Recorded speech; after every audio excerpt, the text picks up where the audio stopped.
I think it really starts with relationships. Kids have to understand and know that you care about them first and foremost. And once you start developing those relationships, man, people, not just kids and players, they'll do anything for you. Check up, game point, you better step up. Get a bucket, get a dub, and get your rep up. Cause I'm Sharon right on the post with it. I'm 94 hard net, coast to coast with it. Homie, I'm 87 moon, get to you how you want it and all. Matter of fact, I'm a little wasted with the 3-ball. That's game time. You a bucket, we the same kind. Black Larry, Doc, and J Lil with the hang time. Hey, listen, man, that man don't press me. I run R-test beats. I split your double team and dunk on your bestie. I score with them Nets, Petrovic, I Wayne Gretzky. Just go on my dog, I'm irritated, scratch a pet beat. Met them where the players, I show love and they get peace. 20 of them, plenty of them, lemon pepper wet, please. Making John Travolta hit the gym and holler door. Them boys that run and shoot them out the bridge, you better do it, bro. They better do it. We pull up in the bucket to get buckets. I pull up on that boy and I say bam. I double dribble with my band of brothers. In every gym we ball above the rim. We pull up in the bucket to get buckets. I pull up on that boy and I say bam. I double dribble with my band of brothers. In every gym we ball above the rim. First, I want to, say it's a privilege to have you two guys, senior guards from Stratford Academy, Tyler T.B. Burnett, and then Frankie Raines Jr. I want to start by saying congratulations on your 2,000 point mark. Thank you. That's, a big accomplishment that not many people get a chance to reach. It's super exciting for you, I know. Yes. But yeah, let's get into it. So we're in the locker room, basketball locker room. So Right. where does your basketball journey begin for both of y'all? And what does the sport mean to y'all? For me, I started when I was 8 years old. My dad always played basketball. So like when I was go to his games and watch him like in like a little grown man's league, I wanted to do that myself. Yeah. Also started when I was like 7 or 8. I used to hoop in like the little upward leagues. And so I started with that, and basketball has always been like my first love for a sport. Yeah. Was it in Macon? It wasn't Macon. I've always lived in Macon. It was a church. It was a church, Pine Forest. Okay, yeah. I know a few people that played over there, yeah. I'm telling you, I had the talent over there. So, what does it mean to you? Like, I know there's a lot of people like Kobe. It was everything that he ever thought about, So what does it kind of mean to you just to play and be around the game of basketball? It means a lot. I learned a lot from this game. I met a couple of people and it took me like all over the place. Yeah, absolutely. I think it just teaches you a lot because it's a lot of mental challenges you have in the game also, as I probably know that firsthand. So I think it's a lot of lessons that you can learn from the game. Yeah. And so I bonded with the game like that. A lot of lessons you can take into life as well. Yeah, super important to, just kind of take them lessons and apply them to life. Adversity, stuff like that. Right. Next question. So I kind of ask this in every interview. Who's your top 3 favorite basketball players of all time? Any level, doesn't matter. Oh. Can't be yourself. All right, so we're going number 1, Miami LeBron. Okay. Number 2, Rob Dillingham when he was in college. Okay, Kentucky, yeah. And my third one, it might be a take right here though. Zion Williamson when he was in high school. Oh yeah, that was tough. Yeah, I like that. So for my top 3, my number 1, everybody knows Steph Curry. I love Curry, man. This is inspiration. I just love Curry. My second, a little hot take, Sharif Cooper. Oh yeah, at McEachern. That's a good one. Yeah, I just love watching him. His highlights, just, everything about him. And I say my third, I was a Cade Cunningham at the when he was playing down there in Mount Verde. Okay. Oh yeah. I like that. That's my top 3. Being here since what grade? How long? 6th grade. 6th grade? I've been here since 6th. What's been your favorite memory at Stratford playing basketball? My favorite memory playing basketball? Well, it's not for me personally. It kind of happened. It happened 2 years ago when Coach Jarvis first came, and we were at John Milledge playing. And my homeboy Sean, he had the ball. And mind you, if you don't know Coach Jarvis, he has a son. his son can shoot the ball like crazy. And so if he's in the game and he's on the 3-point line, you usually want him to shoot. Sean had the ball. It's like 5 seconds left on the clock. Sean, he gets it. You think he's going to pass it. J2, he shoots the ball with like 5 seconds left on the clock. Everybody just looking, the ball going. Hits top of the backboard. But I tell you, it just lives in my head. You can ask some of the other teammates too. Like everybody just remembers that. Yeah. That was just a funny moment. So yeah, I'd say that's probably my Absolutely. best moment. You know, being a part of that 23 state championship team. Right. Sophomore year. That's my sophomore year. Just, you know, that level of excellence and success. Leadership role now, being a senior. What kind of leadership role do you have on the team? I would say, so we have like a really young team. We only have 5 seniors. And so we got a really young team, a lot of freshmen, sophomores. I think my most important job as a leader right now is to guide my younger teammates into a better direction to where they can be leaders in the future too. Because I think we're ready. Like we have a lot of childish players right now. And so leading them in that direction, I think that's the best thing to do right now. Yeah, that's important for program building in the future, absolutely. So, you know, me having the privilege to play for Coach Smith, what are some of y'all's favorite things about Coach Smith? He always pushed us like to be our best. Yeah. He always made sure there's room for improvement. He can't be too satisfied. And he knows what he's talking about. Like, you may think that you know more than him or that you know that this is better or this is what you should do. Don't ever go against what his word is because he knows what he's talking about. Yeah. And I think the knowledge that he brings to the game is just, it's unmatched. So to finish it off, I got a few questions for y'all. We like to say lightning round. The first thing that pops into your head.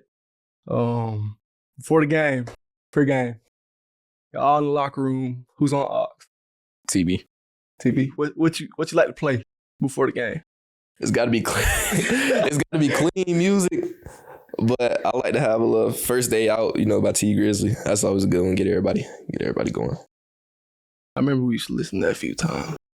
Yeah, I was more of a... No, just everybody knows it. Yeah, so slow music. Yeah. Next one. Who's the funniest guy on the team? Taylor. Facts, yeah, Taylor. Or Isaiah. Hey, Taylor or Landon funny too. Landon. Bobby, bro. Yeah, Bobby too. Bobby a funny one. Yeah. We got a funny team. I can't lie. Yeah, y'all got a few of them. All right, so the last question. Favorite shoe that you've ever played in? Reverse Grinchies. Reverse Grinchies. Yeah. I say them Trae Youngs. Trae Young. Yeah. Which they one? Don't you have them? I had them Fruity Pebble ones. That was Yeah. I like them because they so comfortable, in my opinion. But well, I really appreciate y'all for y'all's time. And good luck the rest of the way. Appreciate it. Thank you for having me, man. Absolutely. Facts. At Midtown Infusion Center, we supercharge your peak athletic performance. Whether you're recovering from an intense game, prepping for a big race, or just aiming to stay at your best, our tailored infusion therapies are designed to meet your unique needs.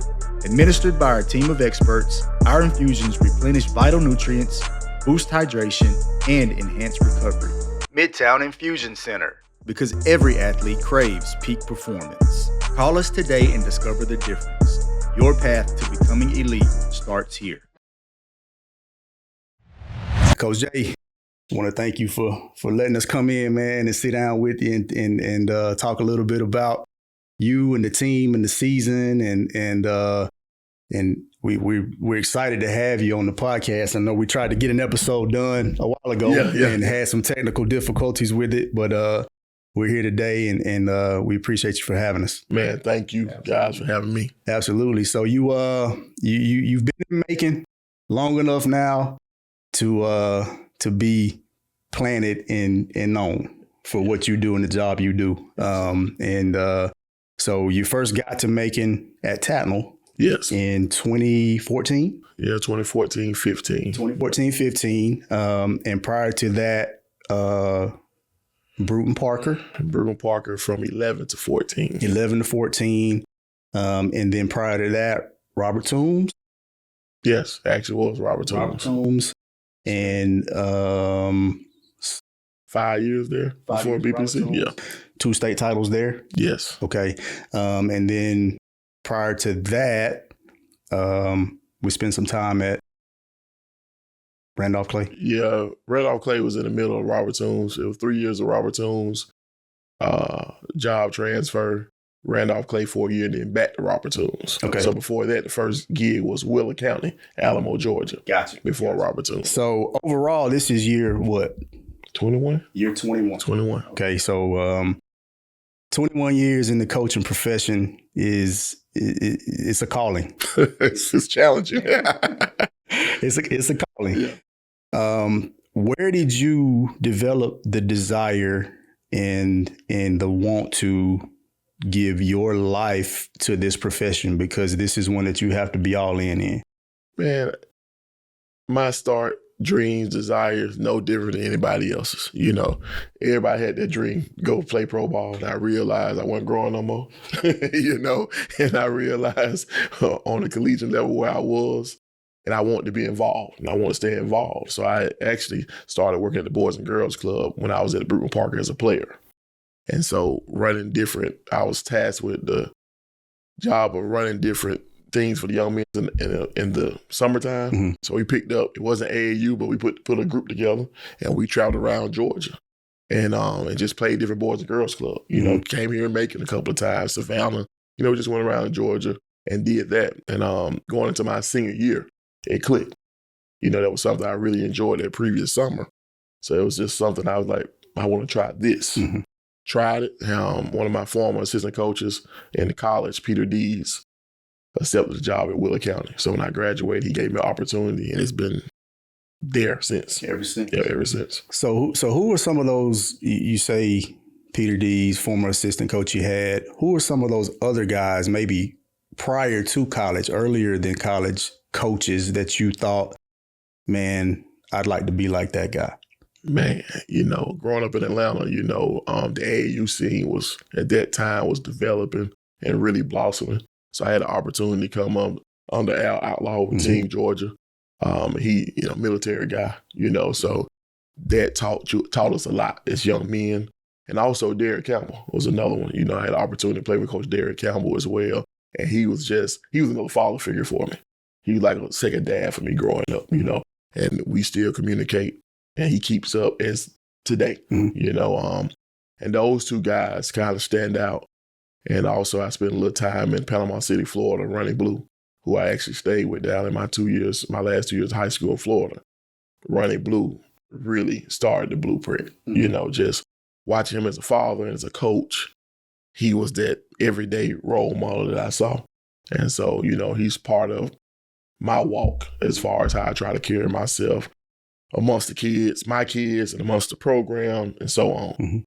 And so I've had, obviously, you know, the opportunity to watch you be a part of your staff for a year, coach against you, and then watch you as you coach against Tattle, where my daughter, you know, currently is.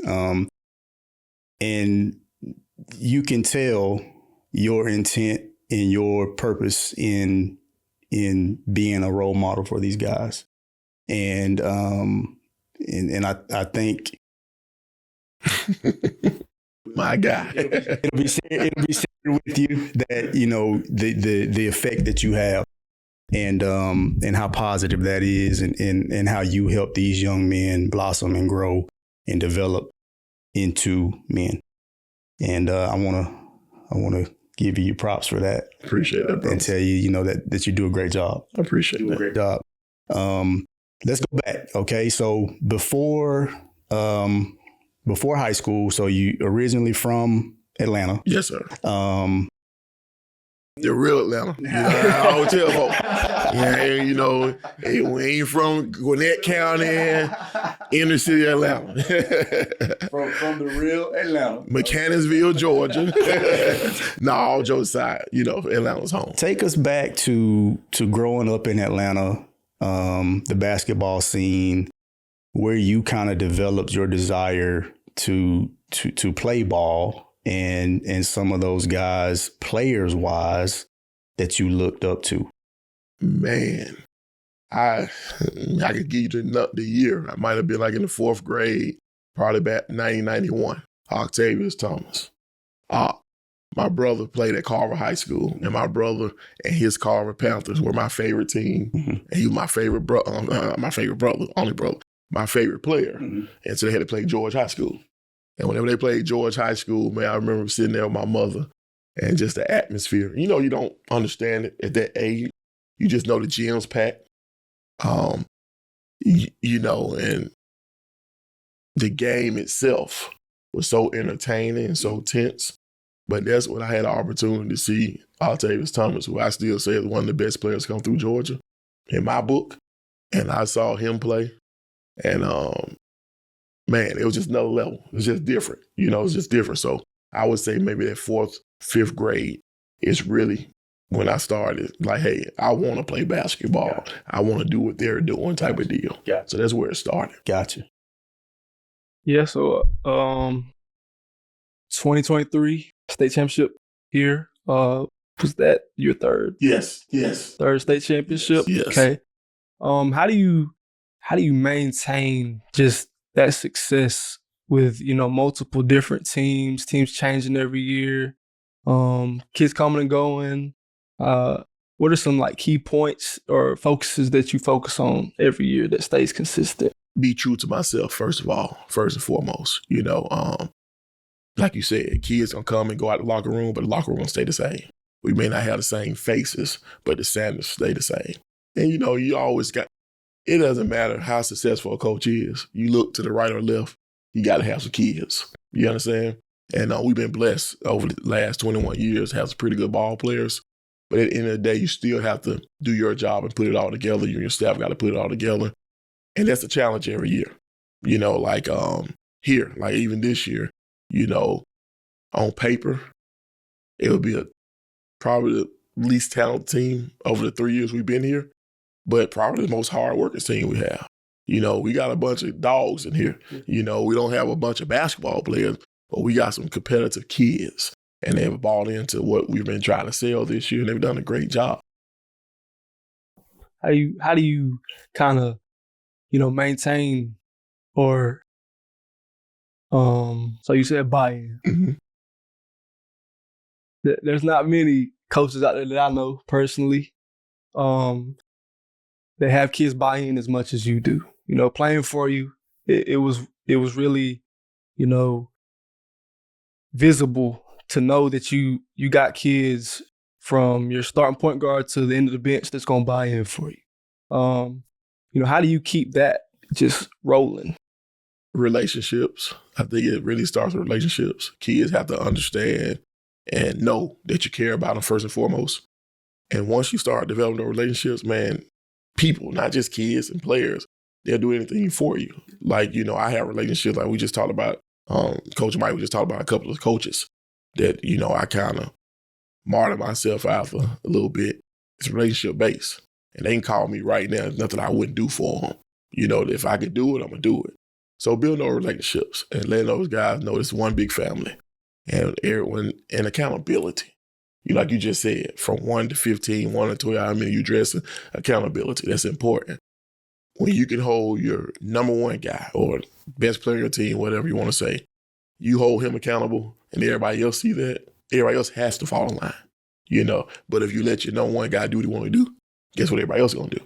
You know, they're going to try. They're going to see what their leash, you know, how long their leash is. So, I mean, it's got to be consistent. That's the biggest thing. Got to be consistent. You can't take a break.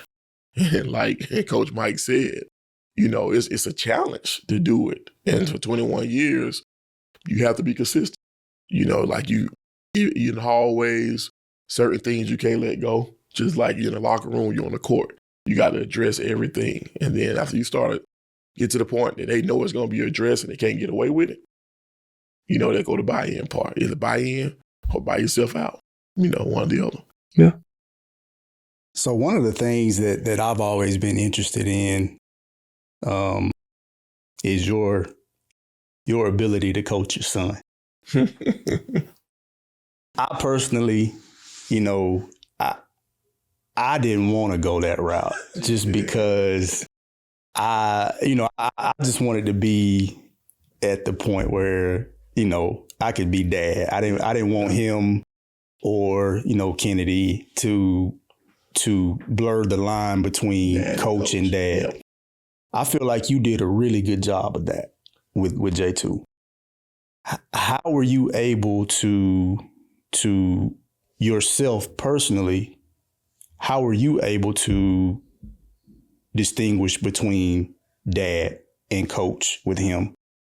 And what are some of the things that you focused on to be sure that he could distinguish between dad and coach? Man, that's a good question. It's tricky because I'm going to start with the locker room first. He got it harder than anybody else because I felt like early on, I got to show the team that, he going to be held accountable just like everybody. You know what I mean? Just so, you try to set that tone. But all actuality, it was hard for him. When I go back to East Jackson, our first year, he played varsity. It was a transition year from middle school to high school. It was COVID year. So really, to be honest with you, I anticipated him playing JV, dressing, and trying to earn varsity minutes. But with COVID and the uncertainty and guys, you know how it was when you're in school. Somebody got COVID. If you sat next to him, we had so many changing lineups. He had to play for us. And it was hard. And so after that year, we just sat down and we talked about it. We sat down and talked about it because I was hard on him as a coach. But then, I kind of forgot how to be dad too. On the way home, on the car drive home, he didn't play well. We lost. We both frustrated. So I had to grow with that. Mm-hmm. I grew with it. And I think we transitioned to Deerfield. And during our transition of time to Deerfield, we spent a lot of one-on-one time together because I hadn't bought a house or anything down there. So basically, we was going down there in the month of June, staying in the hotel. So he was stuck with me, side by side, 2 beds, And then we go home in Atlanta, he'd get away from me, get to his mother, and get away from me for a little bit. But our relationship really grew in that room, in that hotel room over those 3 weeks of June. And then I realized, coaching, like everybody else on the team, but at the same time, you got to show them you still dad. And it took some practice. It took some practice. We had some hard times now. We had some hard times. Sometimes them timeouts, I want to get at them, but we got through it.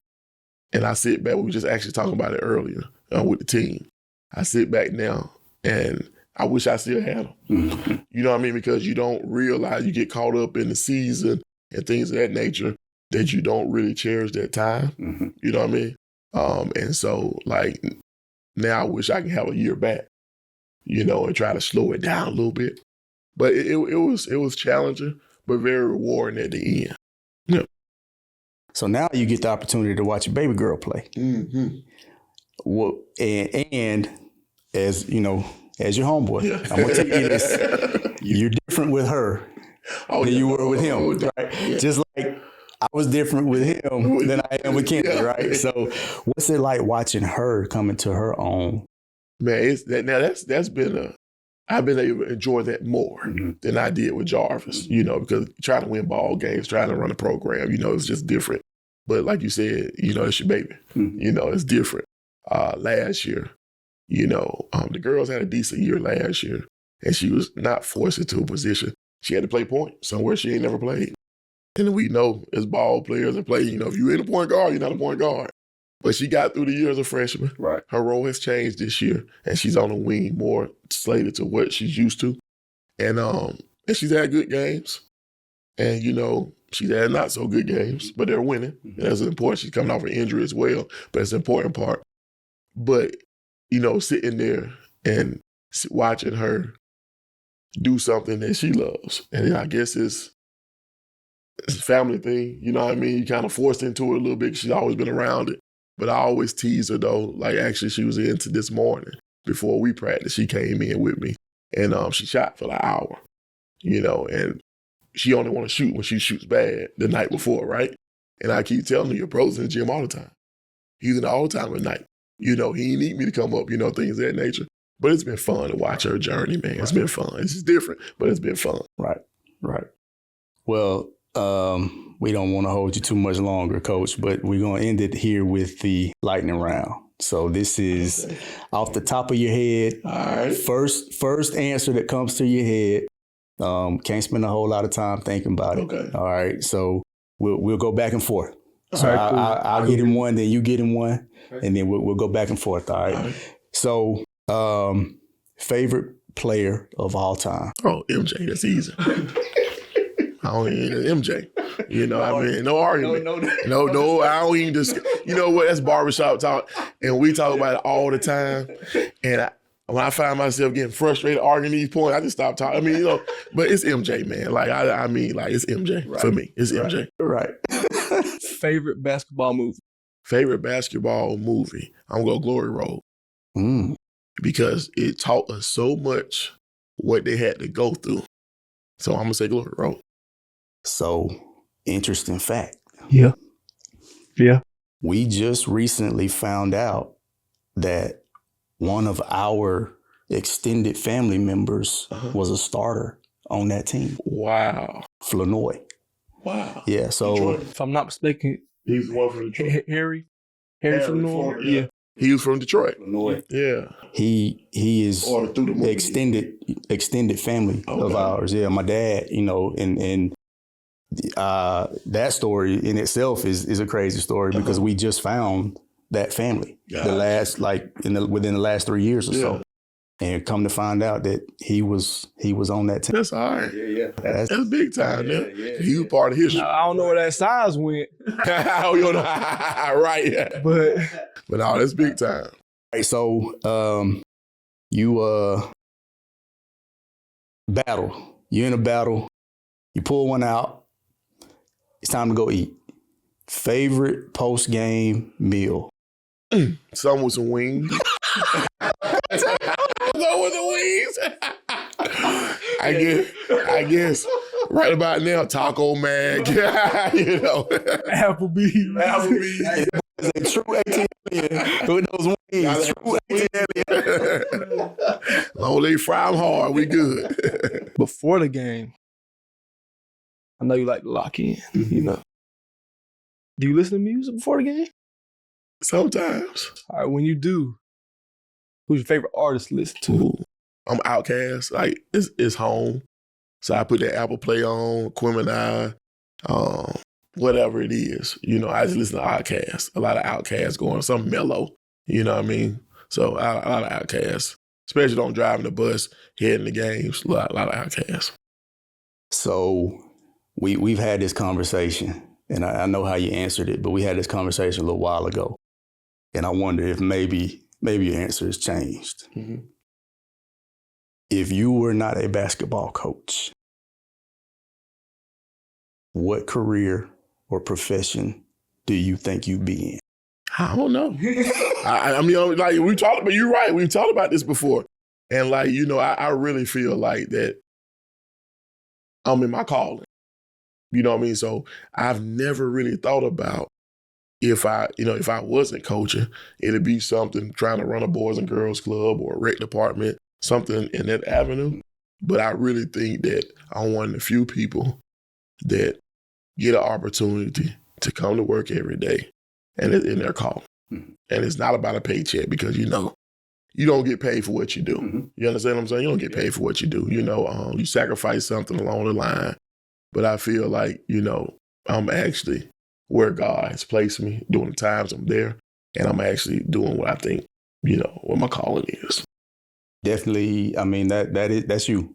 You are. I mean, I knew the answer and I knew you wouldn't have a secondary, but I just wanted to see if you had thought about it since we had that conversation, but you truly are. And I would agree with you, you know, being one of your closest friends and having watched you and know the ins and outs of how you operate and what you do, what you focus on, you truly are in your calling. And a lot of that is evident by the fruit, right? Yeah. The results, the players, the kids, and how they are once they're quote unquote out of your grasp, and they move on, and they move on, and they're living life the right way. Yeah. And that's Positive citizens. That's what we try to do, man. absolutely. And that's a testament. That's a testament to your approach to what you do in coaching this game. So we want to thank you again for sitting down with us and giving us some time. I know the end of the season coming up. This is a busy time, and you want to stay locked in. And we didn't want to be a distraction, but we wanted to get in and let the world see inside, the Stratford Boys program, and learn more about you, learn more about TB and Frankie, and give the people some insight into who you guys are personally as people, because a lot of times you don't get looked at as. You get looked at as coach. You get put, and they get looked at as players. They don't get looked. They're teenage kids. Yeah. And we want to be able to show the world that. So we want to thank you for that, and good luck the rest of the way. Thank you, bro. And obviously we'll be there supporting, and we look forward to your continued success down the road. And I want to say, man, if you caught the 2 episodes, y'all doing a great job. You know what I mean? Like, you my brother and his nephew to me. Have the opportunity to coach Justin. To see y'all together, father, son, it's awesome, man. You know what I'm saying? It's awesome, man. I just told him when I sat down, you're doing a good job, boy. Because I'm sitting there watching, interview Frankie and TB. I was like, Jay done grew up. He grown man now, And I want to take this time also, we talked about impact people, Tyrone Johnson. I can't, he was at Whitfield Academy, won maybe 4, maybe 5 state championships during this time. He's now in Maryland. My mentor, one of my mentors, man, and Tyrone, Coach Johnson's always there. Phone call, an interview, whatever it is. He's always been there to help guide me. And there's a slew of guys that we can pick up the phone. Like, you pick up the phone and text a Huff, text a Coach White, at Pace, C. Black, Corey, and Pacelli. That brotherhood, and they've always been there. And I really appreciate those guys. Doing this walk. Absolutely. Yes, sir. Absolutely. Well, brother, we appreciate you. Appreciate you, my man. Yes, sir. I appreciate you. Love you, boy. Love you too, boy. The Above the Rim podcast is brought to you by Midtown Infusion Center, located at 1425 Georgia Avenue in downtown Macon. We are Middle Georgia's IV recovery specialists. Give us a call today at 478-250-1325 and supercharge your peak athletic performance.